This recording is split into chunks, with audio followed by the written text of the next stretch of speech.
Welcome to TikTok Shop Insiders Podcast, your source for actionable news, trends, and strategies. If you want to build a thriving brand or creator presence on TikTok Shop, this is your essential listen. Let's get started.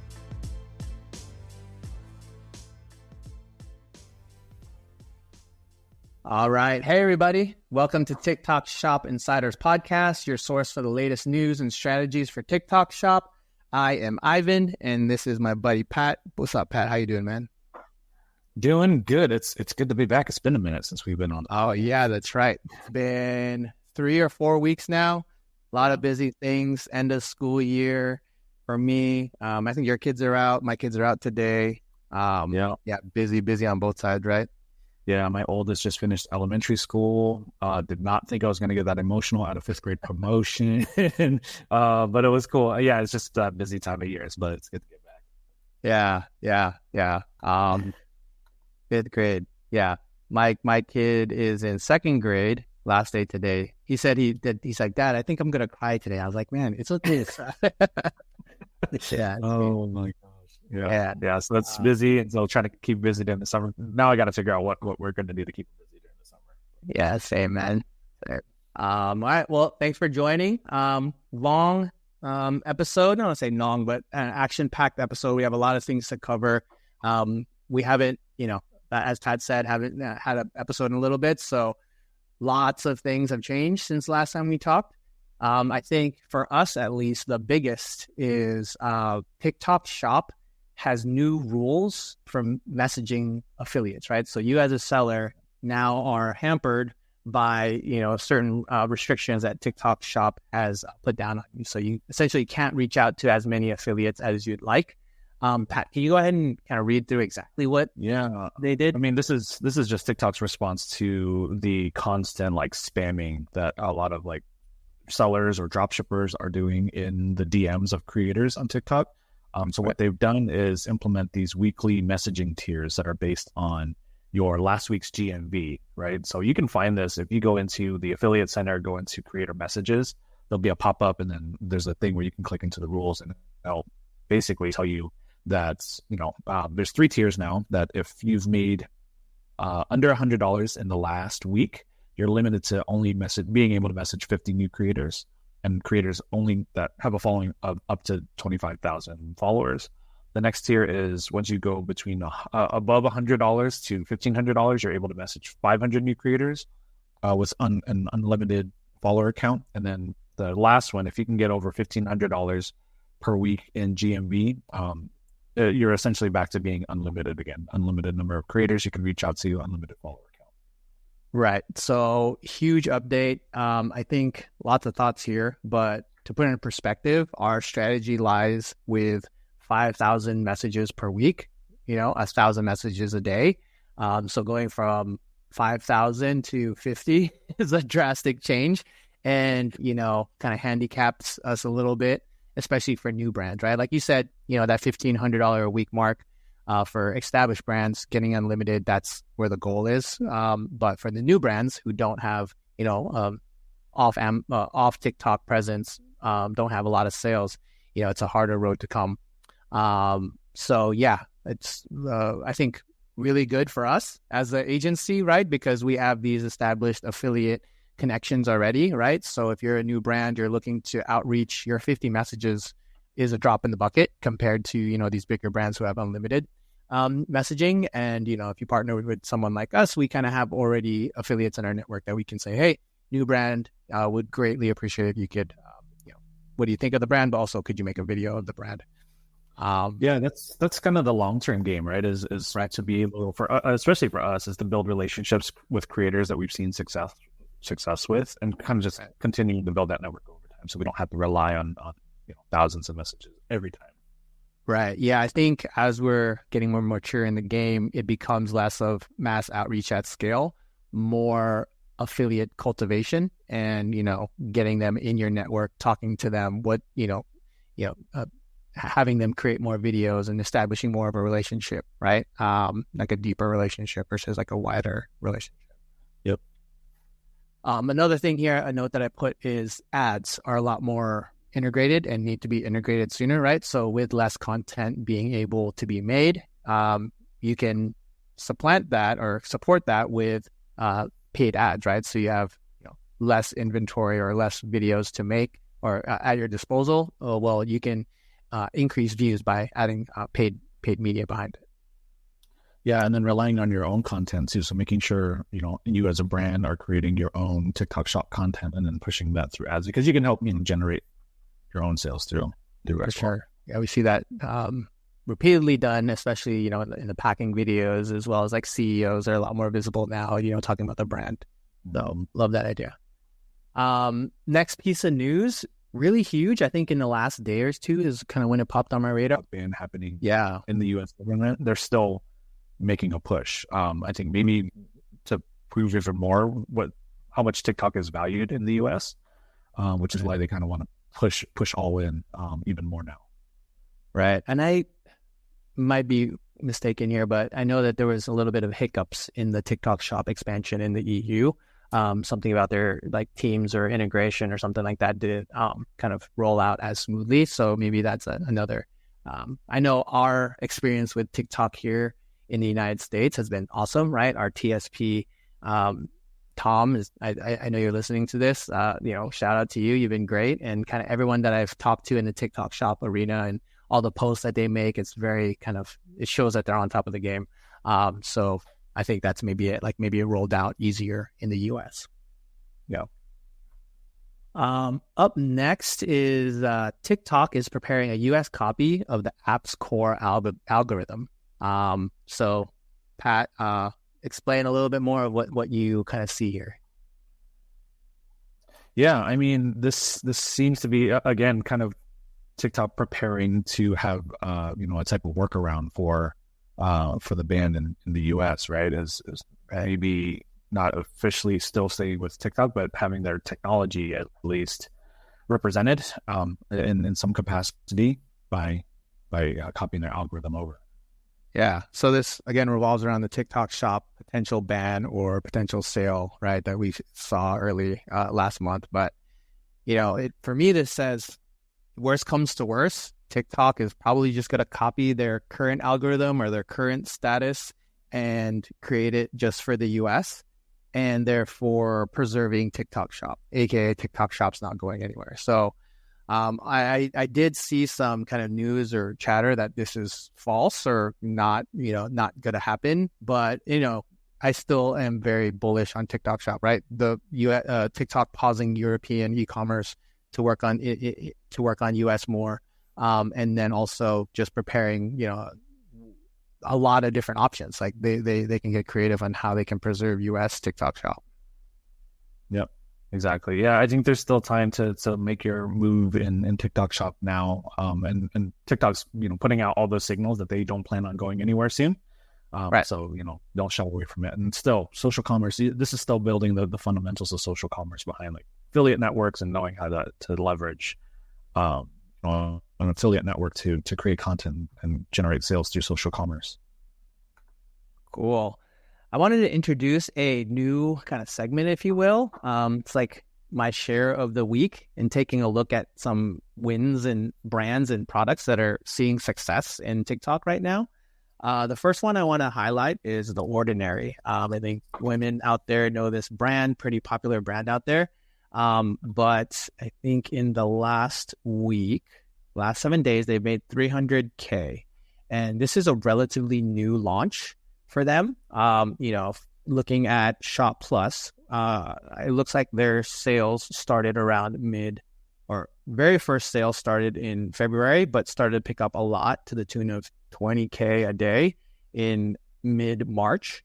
And you'll see that their video output matches their increase in sales, right? So mid-March, you'll see their video output, upwards of 30 videos a day. And then towards mid-April, you're going to see 100 videos today.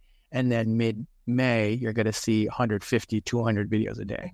And you'll see that same exact increase day over day, week over week in their sales, right? So to me, there's a direct correlation with how many videos you make to the number of sales that you have. So this is a well-known brand kind of expanding on TikTok Shop and really kind of just keep killing it, to be frank. So any thoughts here, Pat, on The Ordinary? Yeah, I mean, that's exactly what we've been saying, right? Is it's still a numbers game. You do have to be a little bit patient, making sure we communicate that with our brands too, because, we're seeding a lot of samples out, but you're also seeing a lot of videos being created as we see those samples out. What we kind of positioned it or explained to it as is like you're almost kind of building like a stack of tinder for a fire, right? You have all these videos about your product kind of sitting out there, and then it just takes 1, maybe 2 videos to go super viral, and then people start getting retargeted by all the other videos that were created about your product,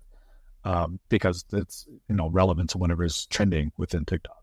Yeah, I love that analogy. You said that in a call of ours. I was like, man, that's genius, because just to repeat it again, it's like every one of these pieces of content, these videos, is a piece of tinder, a piece of wood that you're putting into a stack, and that viral video that no one has an explanation to, can be that fire to that tinder, to that wood, and erupt into something, and every piece kind of over time contributes to that fire. So man, that was a great analogy. So oh, actually, yeah, I love that.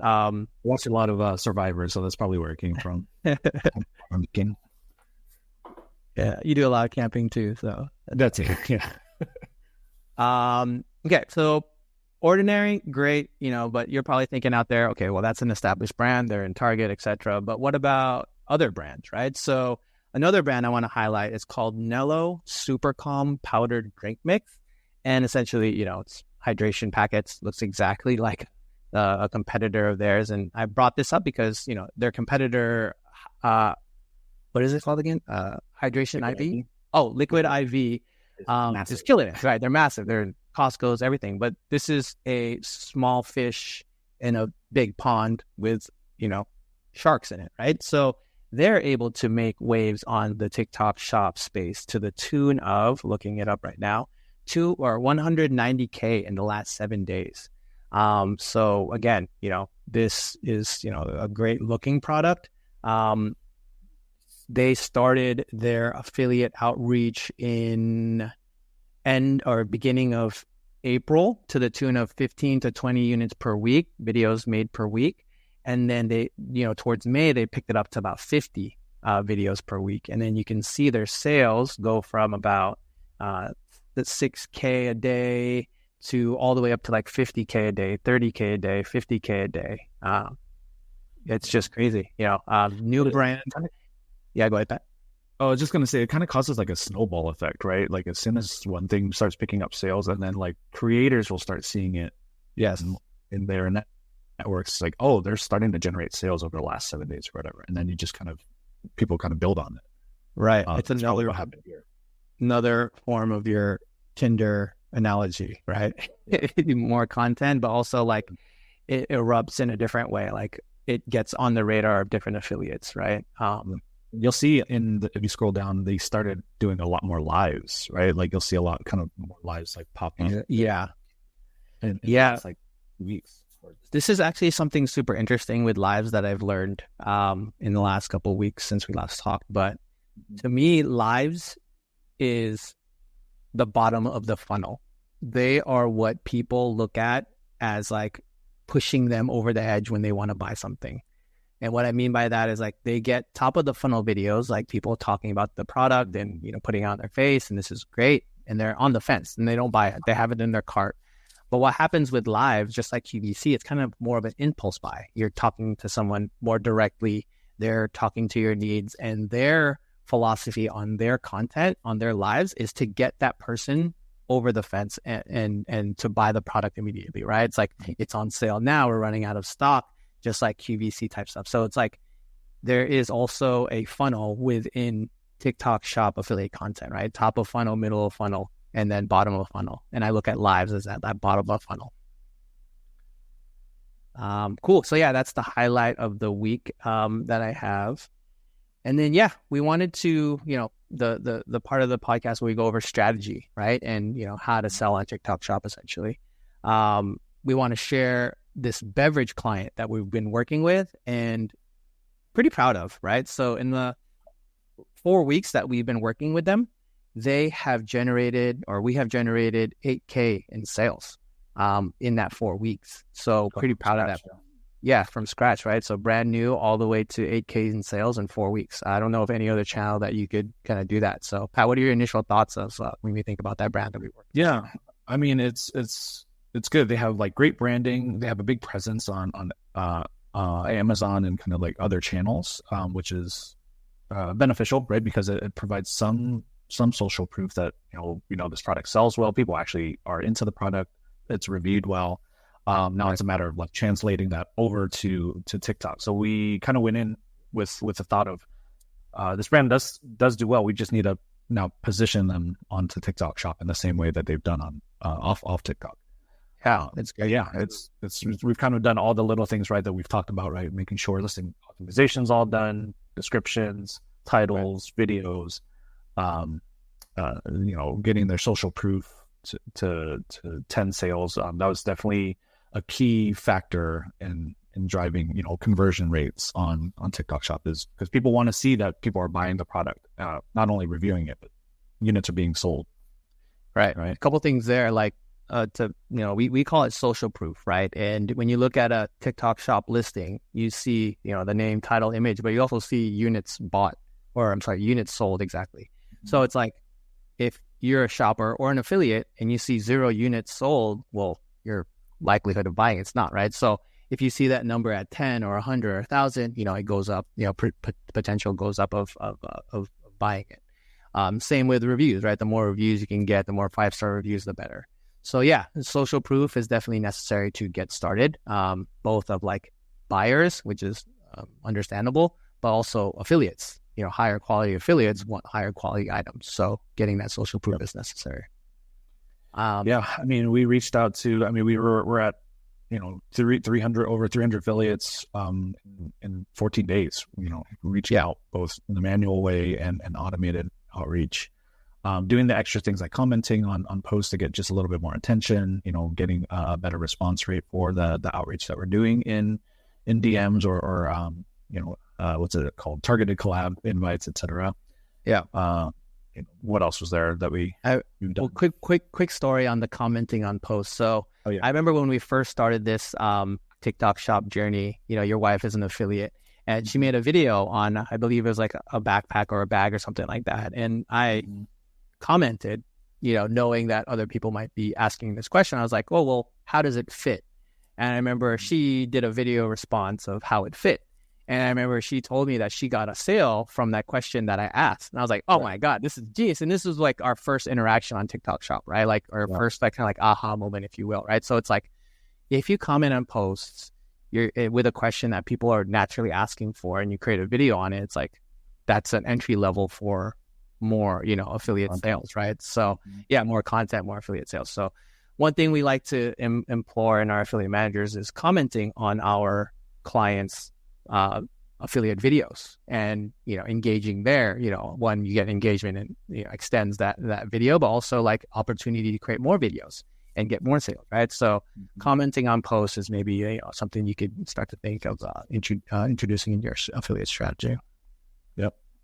Yeah, and then the next piece that we were definitely clear on is the brand brief, the creative brief that we send to creators, right? Making sure they are fully informed on the best selling points of the product. Even just any new things, like if there's trends happening within TikTok, right? There was like a certain tea that started to go viral because of like something else that went viral. And so they started searching for our clients' tea because they had the same ingredient within their tea. So we kind of pivoted and told the affiliates to start kind of incorporating this a little bit more. We started sending out more samples of that product, right, to capitalize on the viralness. For sure. So there's kind of like a lot of pivoting and a lot of like adjustments and that we go through kind of through the course of getting these affiliates to create videos. Right. It's not just set it and forget it. You kind of have to follow up, and TikTok moves so fast, both like internally, but also like the content, right? Like what are some trends in music and editing trends, etc., that we can share with our affiliates to at the end get more sales for our clients. So Yeah. Definitely in the follow-up game is a big piece of it. Clients are spending a lot of money to send these samples to creators, often hundreds, thousands of samples. So the more videos you can get out of a creator that has received the sample, the better, right? So we started doing like commission tiers, which is a strategy of ours, is offering a little bit higher commission. So we bring them in on a slightly lower commission, and we message them after their first video. Like, hey, if you want to earn, 2-3% more, or whatever it is, get to 3 videos, create 3 videos on this product. We'll bump you up. Yeah. Well, let me pause you here. So when Pat and I made this podcast, we always there's a fine line between like what we want to share on the podcast with you guys and what we want to keep internal to kind of stay, ahead of the curve. This is one of those ones where I was like, it was on the fence. Like, I don't know if we wanted to share it just because it's so integral and it's doing so well. But Pat convinced me, but I also want to share the strategy and hopefully it'll help you guys out there, right? So we want to drop some pieces of knowledge. But Pat, if you could go into kind of like exactly from start to finish, like, our problem was we recognize that, hey, we're sending out one product and getting one video. How can, I asked Pat, like, how can we get more videos made from that one product? So Pat came up with this brilliant idea of tiered commission. And we would, tell our affiliates this tiered commission. So Pat, if you could describe it a little bit more. Yeah, I mean, that's basically it. Is we brought them in on a targeted collab at whatever it was, 15% or whatever it was starting out, right? And this was kind of like the general message in the DMs that were sent out. Once we kind of sifted through all the videos and samples that we were starting to receive, we started to pick out the ones that we thought created the best type of content that could sell the product really well, because we wanted to establish a better relationship with the creator, right? So that's kind of the name of the game long term, is get these creators, build their trust with the brand, build their trust with us, establish that relationship. So, why not incentivize? I think we kind of viewed it from the creator's perspective too, because obviously my wife's a creator. And so I actually asked her specifically about the strategy when I thought about it. And I was like, what would incentivize you to create more content? She's like, a higher commission. I was like, so simple, right? Yeah. And then we kind of just translated and said, why don't we just reach out to everybody who's created really good content that we like, offer them a little bit higher commission to get them to create more videos. It's no extra cost to our client, to us, to ask them to leave more, right? We already have open lines of communication. But just to be clear, let's say your commission rate, your client or the brand wants a commission rate maximum of 20%, right? Maybe you don't have an open commission rate of 20%. Maybe you start at 15% and you say, okay, open commission is 15%. That's what you're pitching out to the affiliates, and, inevitably people would be interested. But what now is like, you get them to create a video, they create a good one, or even they haven't even created one yet, but you think one that would do a good job. You say, well, if you create 5 videos, I'll give you 20%, which is huge. And, I guess it's all perceived value, right? It's like they're entering at, you're opening negotiations at 15%. Well, if I can get 20, it's like, and all in all, we were willing to give that in the first place. So it's like kind of, a little bit of, kind of negotiation tactics, I guess, if you will. But, at the end of the day, it's what gets more videos made. So something that we've employed and done well. I mean, a couple of episodes ago, we were telling affiliates to just ask for more commissions, because you don't know what the brands have budgeted for commissions, right? And so it's kind of the other side of it. Yeah, I love it. So again, we have more than 300 videos made, but only 3 videos constituted 90+% of those sales, right? So again, it's that Tinder analogy that you were saying. Like, we're getting, let's say 300, 400 videos made, little disheartening at first, right? Like, you're not getting any sales, but then you get this 1 or 2 that kind of spark that fire, and all these other videos are getting sales off of it too. So it's all the name of the game. It's a numbers game, if you will, on TikTok Shop right now. Your client finally had their first viral video, right? That is over 1 million views now. So we're kind of just watching it, seeing if it plateaus. We want to have it run its course in organic traffic, and then we're going to back it up with ads to keep it going. To boost it, right? It's because essentially they've got to have 100 views, or 1 million views. Now you can, if you put ads behind it, then it's retargeting those 1 million views, right? So Yeah. And then that creator actually she did a second video as a comment, or a video on a comment, and that one's starting to pick up traction as well. Yeah. There you go. And then it's like, then it becomes an affiliate management cultivation, project of how can we kind of work with them. Our interests are in line of selling more product. Can she do a live? Can she do more videos? Different ways of attacking, that tea, or here's new flavors that you can do. Mm-hmm. All in all, kind of a mini success story in a relatively quick amount of time. We haven't had a podcast in the last, 4 weeks, and you can see what we've been busy doing. So we've been busy doing this. That concludes it as far as like all the things I wanted to talk about. Pat, anything else? Are you all good, I imagine? Yeah, I mean, summer sale is wrapping up today. If you guys don't have your, I think it's called, what is it? TikTok Shop for You, or For You Deals Day or something. That's going to be happening in July. So if you haven't registered products yet for that, make sure you're doing that within TikTok Shop. I think they're funding up to 20% for that. And I think it's going to go head to head with Amazon's Prime Day, because it's supposed to be scheduled through first or second week of July. So I think it's going to go head to head with Amazon Prime Day. So making sure that's all registered, making sure your products are registered. Take advantage of those TikTok funded coupons if you can. Love it. Yeah, and I forgot to mention, we've reached some milestones on our podcast. 2,000 downloads. I don't know exactly what that means. Or the 2,000 downloads. I've noticed an uptick of people reaching out to me and just mentioning the podcast. Hey, heard you through the podcast. You guys' stuff is great. It's really, I love it. It's kind of like a bright light whenever I hear someone talk about the podcast and reference it. So that's cool. Congrats, man. It's still new to me. Yeah. When we get to $10,000, I'm taking you out to somewhere awesome to eat. So. All right. Hopefully, I'm down. Wait, so if you're a fan of the podcast, share it so we can get to 10,000, so I can take Pat out to a nice. Leave a review. Leave a rating. All right, that concludes it. Don't forget TikTokshopinsiders.com, and we'll catch you next time. Thanks, guys. All right, peace.